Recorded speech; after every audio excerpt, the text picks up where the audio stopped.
on the topic at the time, battle warning. And as I was addressing the whole idea of battle warning, I was just showing in battle that we must always be prepared. And therefore, the bulletproof vest was there to show that battle readiness. I want to make it categorically clear that I do not wear bulletproof vests every single Sunday. And I want to say that it was done on that particular day as a way to demonstrate to the audience that we are in a battle, a spiritual battle. Notwithstanding, in that video, I think many persons would hear me make mention of the fact that I would be a commissioner of police, and I would like to address the context of that statement. In the sermon, battle warning, I stated that we ought to be strong, and that is something that Trinidad and Tobago, we all need to be in times of struggles, that we need to know that we can find strength in God, and we can also find strength in our positive affirmations. And therefore, I went on further by explaining to persons, giving examples that I, as an individual, would find myself when I'm down, encouraging myself with these affirmations. One of those affirmations is that I will not die before my time, that I will be a commissioner of police, that I'll be a very good commissioner of police. And I would also say that, hello, I will be a leader of leaders. These are affirmations that has helped me to be where I am today. And even as I look into the windscreen of my future, that I believe it is important for us to dream the possible dream. So I wanted to put that within its context and to just be absolutely clear that this did not happen anytime recently. This was last year, August the 4th, 2024. And I do not know the intent of the individual, but I would say that at the end, the purpose and my intent was to just strengthen my congregation and those who are listening that there is hope for tomorrow. That being said, allow me at this time, please, to update you with more hopeful news that really speaks to the fact that the Trinidad and Tobago Police Service continue to see an improvement in terms of the number of operations that has been conducted thus far. We have had thus far 1,953 operations. In terms of priority offenders that has been targeted, we had at least 1,731 persons. We have done and conducted at least 12,387 searches. And in terms of persons that were arrested, 1,522 persons were arrested. Ladies and gentlemen, we had at least 73 firearms thus far that has been recovered, and 1,532 assorted ammunition was also recovered. We had 164 kilograms of marijuana thus far and 1 kilogram of cocaine. May I also take the opportunity just to speak to the firearms that we have had thus far. Of the 73 firearms that we had, we must compare it to last year. Around this time, we had 56. We have done a 3-year average to guide us as to how much we should have now based on our last 3 years, and we should be at least at 66. To date, we have 71, and it shows that our officers are outside there, and we are finding the firearms, we are seizing those firearms, and we have seen an increase in the numbers of persons or the number of firearms that has been seized. Last year, we had 27 firearms seized. To date, we have at least 43 firearms seized. And it means there are more persons that are at least charged and will be going to court because of the hard work of the police officers. Last but not least, please let me just compare our violent crime and our property crimes. we have seen in terms of our violent crimes at least a 59% reduction in our violent crimes. Our murders thus far, we have 32 murders thus far compared to 46 for this corresponding period. In fact, 2023, we had 66. In terms of our woundings and shootings, we had 27 thus far against 65. Sexual offenses, 32 against 99. In terms of kidnapping, 8 against 11. And kidnapping for ransom, 0 against 1. In terms of robberies, we had 101 against 260. We have seen a 37% decrease in terms of property crime, and a total amount of this year 246 property crimes against 386. When we continue to look at these statistics, it tells us that the hard work of the officers continue to pay off. Again, we are not satisfied in terms of where we are. We believe that there is certainly too much, and there's 32 murders too much, and we will continue to put our more robust strategies in place to look at the areas where we've seen increases. So far, we have seen at least in 7 of our stations, there has been a station districts, I should say, there's a decrease in terms of the murders, and those where we've seen slight increases, we are putting more robust strategies there so that we can deal with these situations. All in all, we continue to be very optimistic as we go into the month of February, and we continue to ask the citizens to support the TTPS. We have a special campaign, which means we see you, and we want you to know that at any time, in front of any station, on the roadways, you will see the police, and we are there to protect and to serve you with pride. Ladies and gentlemen, thank you so very much for lending me your ears. Thank you. Thank you very much, DCP Benjamin. I now invite ACP Smith to address you at this time. Sir? Thank you very much, Inspector Lewis, and good morning to the viewing and listening public of Trinidad and Tobago and to members of the media present here today. Just going on, continuing with the successes of the TTPS during this SOE. 2 charged in Facebook Marketplace robbery scheme. Swift investigative efforts by officers of the Trinidad and Tobago Police Service resulted in charges being laid against 2 suspects in connection with a series of robberies linked to Facebook Marketplace transactions in the Mover District. On Friday, the 31st of January 2025, Randy St. Rose and Christian Collins appeared before Master Gray at the Port of Spain Magistrate Court, each charged with 2 counts of robbery with violence and 1 count of robbery with aggravation. St. Rose was granted bail in the sum of $100,000, with conditions requiring him to report to a specified police station twice per week. Meanwhile, Christian Collins was denied bail. These matters has been adjourned to February 27, 2025. Following reports of the incidents on January 20, 2025, extensive inquiries were conducted by PC Douglas under the supervision of Senior Superintendent Edwards, Superintendent Birch, ASP Calendar, Inspector Ramsing, and Sergeant Maynard, which led to the arrest of the key suspects. And the TTPS once again urges members of the public to be responsible in your transactions, these online transactions. This has been happening for a number of years now. I think they started since 2022. And you know, we have been sending out messages and urging the members of the public to be responsible. Now, yes, we are here to protect and serve, but the fact is that you have a responsibility to yourself for your safety.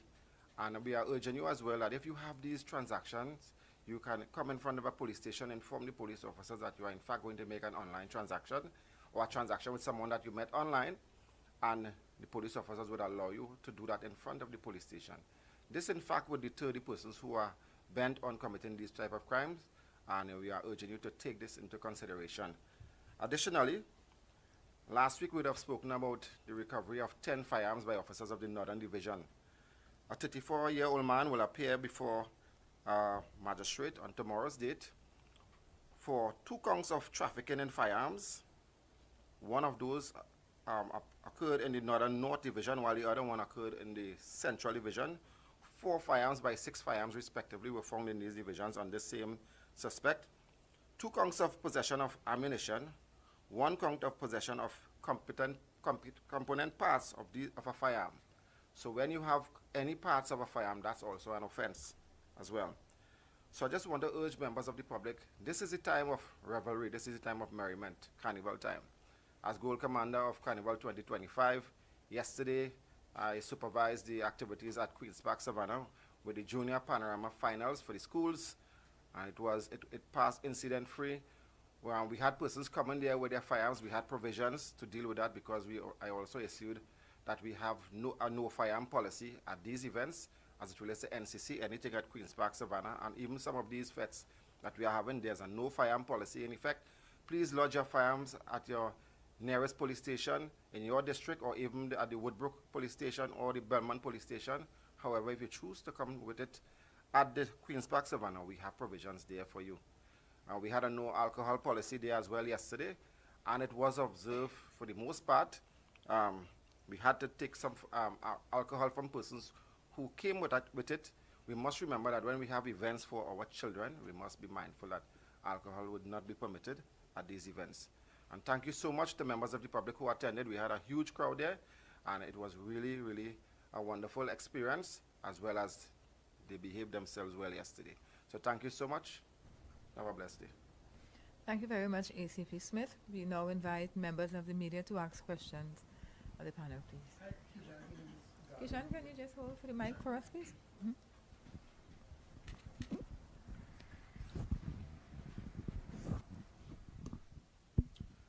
Hi, Kishan Haynes, you'll hear me, Guardian Media. Can you confirm that as of right now, there is no substantive commissioner of police in the TTPS, because you won't be confirmed until Wednesday, and as of now, Earl Harewood Christopher is not acting in the role of Commissioner of Police. So confirm for me that there is no substantive Commissioner of Police at this time.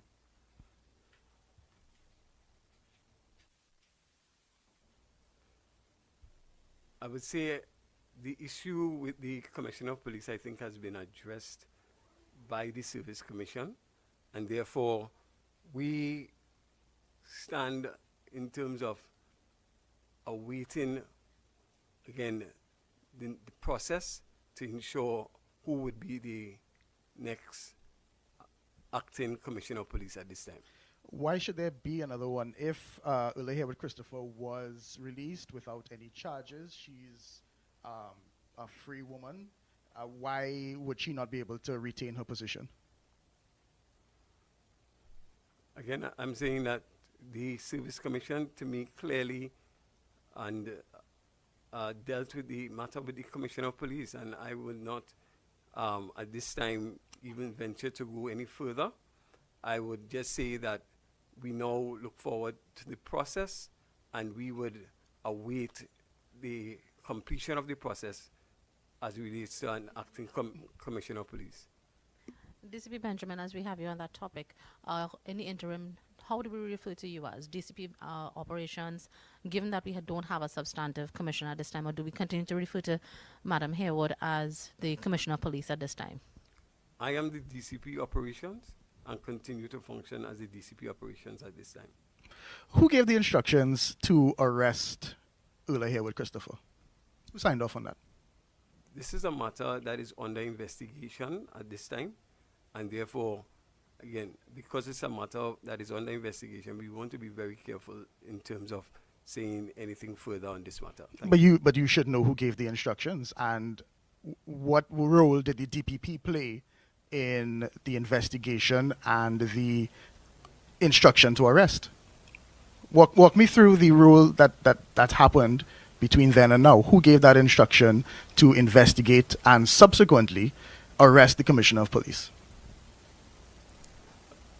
The DCP INI is the one that is in charge of this particular investigation, and I think probably you can refer to the DCP INI again for any further questions on this matter.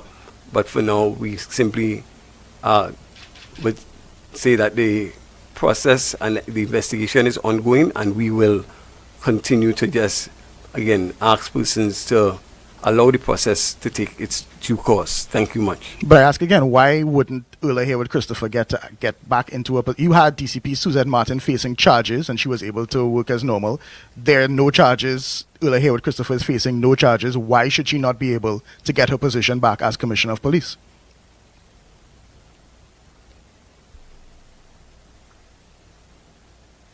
I think that my answer remains, and it's important. My answer remains that this is a matter that is under investigation, and we will be very, very firm in taking our stance that we will allow the process to take place, and we will not comment any further. Well, let's talk about process. What further information or evidence do you need against Ulla Haywood Christopher? We were told on Saturday that there was insufficient evidence. What further evidence do you need to carry on this investigation?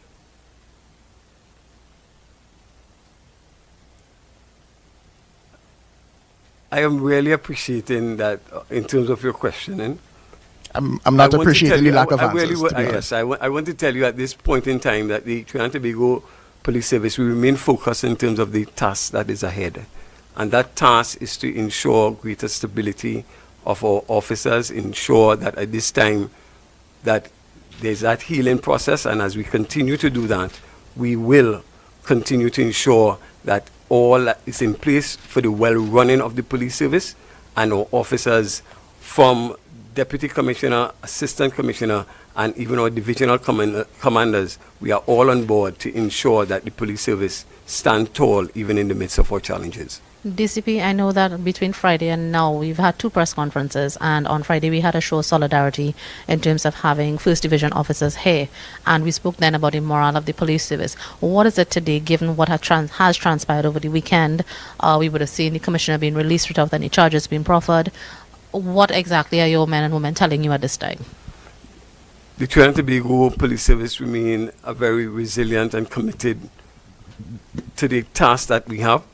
Our officers, we met with our officers at the ranks in terms of our divisional commanders, and certainly we recognize that our officers, we understand the task that is before us. We remain focused. We understand that this organization is a resilient one, and therefore there are times that we will always have to rise up and fulfill that which is in front of us, and there was a total commitment to the task. And I would really want to pause and just commend, all my divisional commanders and ACPs for the level of solidarity and even the poise in the midst of this situation.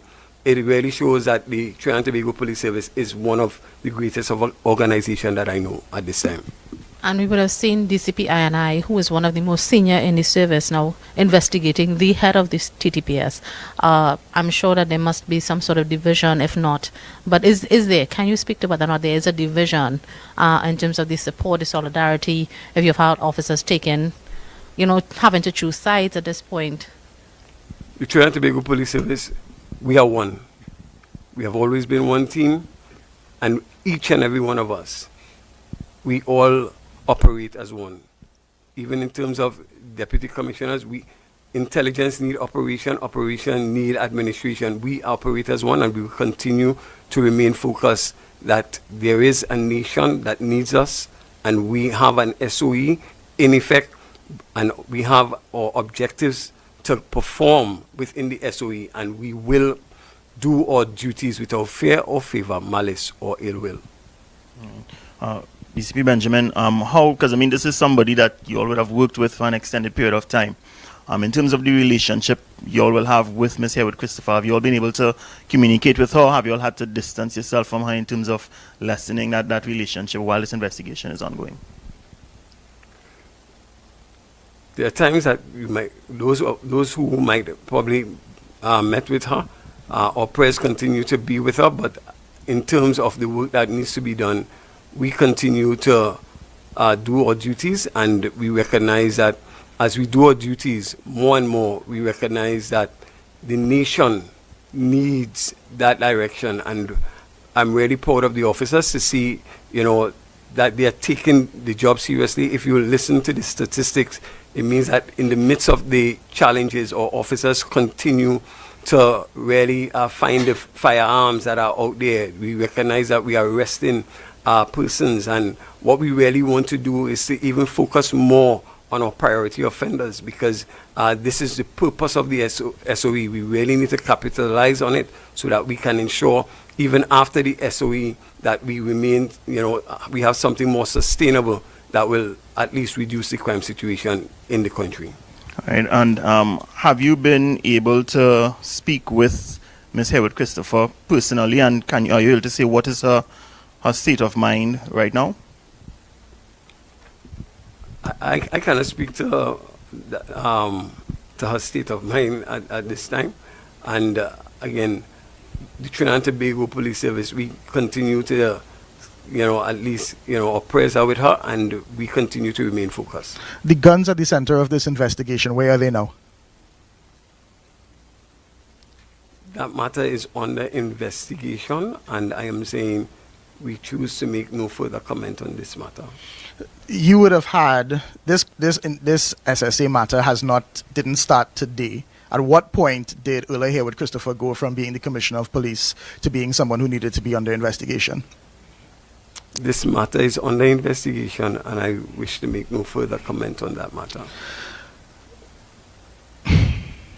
Do you still have confidence in Suzette Martin? She's now the face of several high-profile police blunders. I could name at least 4 off the top of my head, this one being probably the biggest. Should the public still have confidence in Suzette Martin as a Deputy Commissioner of Police? Do you still have confidence in her as a Deputy Commissioner of Police? The Trinidad and Tobago Police Service is equipped with officers that are professional and are committed to the role and function that they do, and therefore we continue to do our duties without fear or favor, malice or ill. But is DCP Suzette Martin one of those officers that you have confidence in who's actually doing a good job right now? This is a massive blunder.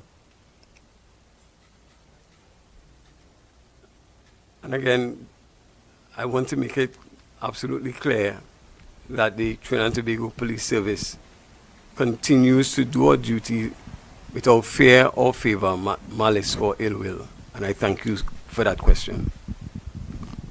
Good afternoon, Prior Bihari, AZP News. Mr. Benjamin, you seem to be one. You seem to be the one who is benefiting from all of this. Was it your intention, in terms of this investigation, that you would be the next acting police commissioner?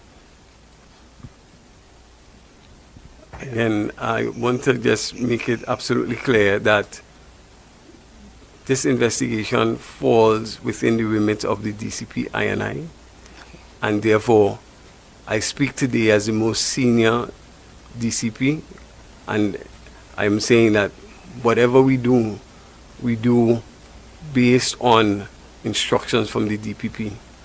Were you aware beforehand that the police commissioner was going to be arrested and detained? This matter was a matter, again, dealt with by the DCP INI, and probably those questions should be for the DCP INI. I'm asking whether you were aware before Haywood Christopher was arrested or detained. I simply do my duty, which is that of operations, and whatever I do, it is for the benefit of the organization. So at this point in time, I'm saying DCP INI is the best person to answer that question. So Ms. Lewis, can we have the DCP INI to answer those questions?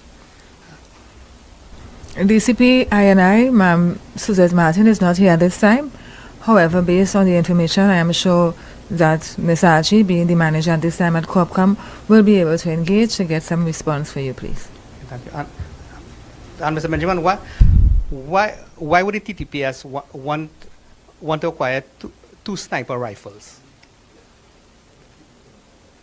Again, you're asking me some questions that I don't know that falls within my prerogative, but again, anything of this matter, I want to just say it is under investigation, and we will not make any further comment on this matter. Thanks. Joel Brown, TV6 News, sir. Just wondering, for clarity for the public, presently, right now, are you in charge of the police service pending the appointment of the next police commissioner? The Trinidad and Tobago Police Service has different layers of authority, and therefore there are 3 deputy commissioners, each having several functions. These functions are critical, and once done properly, these functions ensure a greater level of effectiveness and efficiency. So the police service right now is run by the 3 deputy commissioners. Being the most senior deputy commissioner, I take that responsibility of giving what I call strategic direction at this time until the process for the acting commissioner is completed. Thanks, sir. Also as well, which of these deputy commissioners would be directly responsible for the operations of the police service regarding the state of emergency at this time? DCP operations, yours truly. You spoke earlier about your affirmations since last year, if I'm not mistaken. Yes, sir. One of them that you would become police commissioner, you'd be a good commissioner. Based on what we've seen reported in the last few hours, maybe, it seems as if you are the person, your affirmation will become a reality. How do you feel about that, sir? The process is presently being conducted, and I would want that process to be completed before I even make any further comments on that at this moment. But at the very least, given the length of time you've been in the job and the ascension to deputy commissioner and so on, let's say you are confirmed based on everything, what would be your priority items for the police service and the officers of the service? Well, I want to again probably ask, after Wednesday, probably we can have that conversation. I think it's very important that we do not be premature, and at this point I would not really want to make any further comment. There is a process in place, and we await the outcome of that process before we make any further comment. At least before I make any further comment on this. Another point as well to the SSA probe and so on. Is that in any way linked to any other matter of issues concerning investigations into illegal firearms brought into the country and that kind of thing? Was it a standalone investigation? As I said before, most of those investigative matters fall under DCP INI, which is DCP investigation, intelligence and investigation. So again, those questions would fall under the requisite DCP, and probably I think that person would be the best person to answer. Before I pass on the microphone to my other colleagues, I'm just wondering a couple of things quickly. One, in terms of the operations of the state of emergency, in terms of the police service, how things such as overtime, fatigue, etc., being dealt with, because I would imagine officers may be working longer hours than normal during this time. Yes. Well, we have been looking at that. In the midst of all that is happening, we tend to speak with our divisional commanders or divisional commanders. We have meetings with the junior ranks to ensure that at least we can deal with those matters. Where persons might need some small leave, those things can be accommodated based on a case-by-case basis. However, the morale of the officers at this time is that we understand the task that is at hand, and therefore the morale is high, where officers, we want to see a decrease in our crime situation, and therefore, even as they go out there, we have a mission to accomplish, and we are not going to stop until we accomplish that mission, which is to see a reduction in our crime situation. And also, I would imagine you've talked about the number of firearms seized and so on, like during the state of emergency and whatnot. Is there a point where possibly the public could expect the kind of large firearm seizures that may have happened maybe a year or two ago, given the fact that the police service has these additional powers under the state of emergency and what I understand to be intelligence-led operations? That's my dream, and I would make it an affirmation that, it will happen. But it will only happen if we have really the citizens, the law-abiding citizens, working with the police in getting things done. because the information is out there. We are saying that we want the citizens to trust the police. We want you, if you know something, if you hear something, say something, because at the end of the day, crime is everybody's business, and we don't want it to reach to your home. The more firearms we have off the streets is a better and safer Trinidad and Tobago, and that's what we're looking for. So speaking about your affirmation, you are a praying man, Earl Haywood Christopher, a praying woman. 2 football teams pray to God before every game, but it's the one who has the more skills. I could see a lot of people saying that this was more than an affirmation, this was a plan. How do you respond to that? Again, I think I would be pellucidly clear in terms of what was said and the context. Always remember, if you take the context out, you have a pretext. And I know that it's the context. It was about hope. It was about giving people hope. And I want to say, Trinidad and Tobago, we need hope. There is a dawning of a better day. And always remember, a better day starts at 1 minute past 12. Even though it might still be dark, there is still hope. It is a new day. Mr. Benjamin, just moving away from the Center Police Commissioner issue, we have had several police shootings within the past few weeks. Last we spoke, last week I believe it was sometime, you said they were still awaiting ballistics results on the shooting with the Sharida Ali from Beetham. Have those ballistic results, have you all gotten that back of the, as yet? And also the footage from the Longdonville shooting. Has that been made available to the Police Complaints Authority or PSB for them to continue their investigations? But I can just speak to one of those things, that it's an ongoing process that is taking place in terms of the Miss Ali matter. And in terms of so that is still ongoing, so we have not received anything as yet. And in terms of the footage, that is, again, being investigated by our officers. In terms of every single shooting, we have a competent First Division officer doing that investigation, and that investigation is still ongoing as well. But the footage is usually handed over to the PCA. They have to request it. What is the process? There is a process in terms of DO 167 of, I think it's 2023. And we will follow that DO accordingly. All right, and finally, the suspect in the death of 3-year-old Jareem George, we understand that he would have died while in police custody. Are you able to say what would have taken place? I mean, we understood that what we were told is that he hung himself. Did the police take his license from him? How did that incident come to happen? Okay, yes, we are aware that that suspect died in police custody. However, there is an investigation ongoing into that, and I wouldn't want to reveal any further information as it relates to that. My final question on the TTPS. And so we are the asking, Commissioner. sir, Sorry. we are taking one more question before we wrap up. Thank you kindly. How do you feel that Pamela Elder, no-nonsense woman, has said that she's putting pen to paper?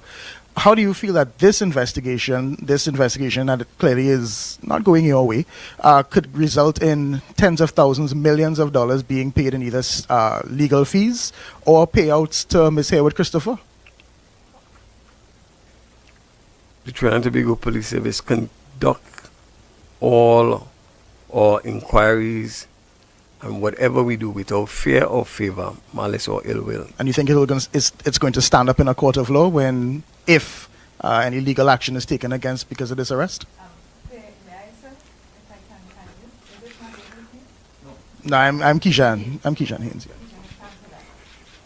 I know that you're a respectful person, and you did ask one more. And so you having given us your last question, we would like to thank you for your last question, and we'd also like to thank other members of the media for your last questions. Do remember that we continue to have weekly press briefings for the edification of members of the public on matters in relation to the state of emergency legal notice 240 of 2024, as well as other matters of public interest. Please continue to work with the TTPS. If you see something, say something. Your safety and security is dependent on a relationship that will give us the results that we desire. We thank you very much for your attention today and have a good afternoon.